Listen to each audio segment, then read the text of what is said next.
καθενάς μου. Αχ, καημένο παιδί. Αχ, καημενούλα είσαι. Τι όμορφος καιρός και να μην είναι εδώ να τον χαρίσω.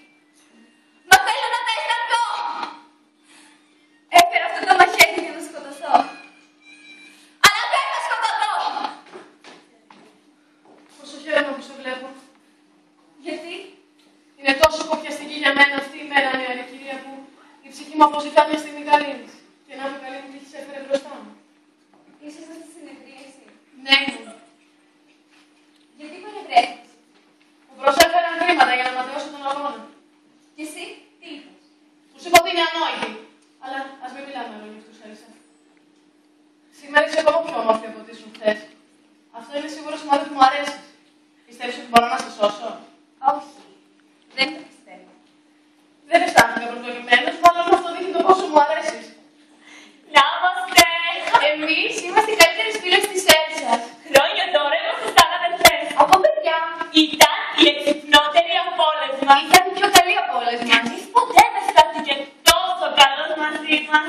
Αυτή θα σου έλεγα ότι ήθελες, θα σε διασκέδαζε όταν ήσουν στεναχωρημένη και θα σε βοηθούσε στα μαθήματά σου.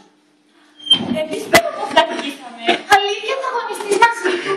Αχ, άρχοντα Βυσσελόντα, μπορείς να μας πεις μια θέση στην ταράτσα του μαχείου.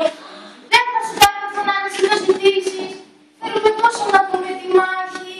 Αχ, Θεέ μου, τώρα θύμωσες. Τώρα δεν θα μας μιλάει, αλλά δεν είμαστε κακά κορίτσια στο βάθος.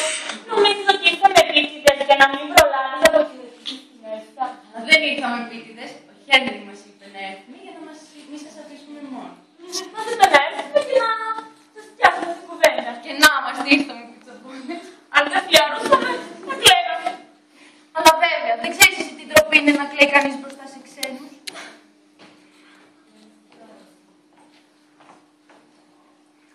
Η συνεδρίαση τελείωσε, άρχοντα Λαξελόντα.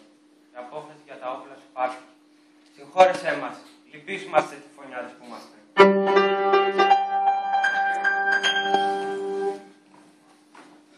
Προτάφη. Να εφοδιαστεί ο Λανσελότος με όπλα. Συνεφωνήθησαν. Τα ανωτέρω, αλλά με πάσα προθυμία. Έτσι, φέρε εκείνα τα όπλα,